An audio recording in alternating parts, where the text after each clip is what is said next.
પૂર્વ Kutch cyber crime police અને giant group of IFFCO સહેલી દ્વારા ગાંધીધામની સ્ટર્લિંગ રામકૃષ્ણ સ્પેશિયાલિટી હોસ્પિટલ ખાતે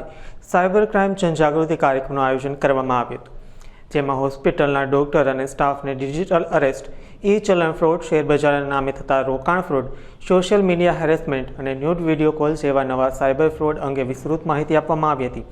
તેમને આ ફ્રોડથી બચવા માટે શું કરવું અને શું ન કરવું તે વિશે સમજણ આપી અજાણી લિંક અને એપ્લિકેશન ફાઇલ ડાઉનલોડ કરવા ટાળવા તેમજ બેંક એકાઉન્ટ અને અન્ય એપ્લિકેશનમાં મજબૂત પાસવર્ડ અને 2 સ્ટેપ વેરિફિકેશન રાખવા પર ભાર મૂક્યો હતો. આ અવસરે એક્સિસ બેંકના અધિકારીઓએ પણ બેન્કિંગ ફ્રોડ અંગે સૂચનો કર્યા હતા તથા સ્ટર્લિંગ હોસ્પિટલના branding executive, deputy manager, giant group of IFFCO સહેલીના યુડી ડૉક્ટર સુનીતા દેવનાની, પ્રમુખ ભારતી માખીજાણી સહિત 70 જેટલા સ્ટાફ મેમ્બર હાજર રહ્યા હતા. નમસ્કાર, હું Alpesh Dave, deputy manager, Sterling hospital, Gandhidham. આજ રોજ આપણે પૂર્વ કચ્છ સાયબર ક્રાઇમ પોલીસ અને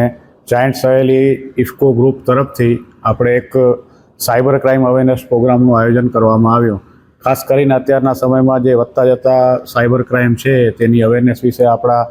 સ્ટર્લિંગ હોસ્પિટલના સ્ટાફને એક અવેરનેસ પ્રોગ્રામ આયોજન કરી અને ખૂબ એવી સારી માહિતી ગોપાલભાઈ દ્વારા આપવામાં આવી, જે અત્યારે લગભગ અમારી પાસે 70થી 75 જણા સ્ટાફ તેનો અત્યારે લાભ લીધેલ છે અને એ સારી અને જેને આગળ જતાં બીજાને પણ સહયોગી થાય, ઉપયોગમાં આવે એવી બધી માહિતી આપણે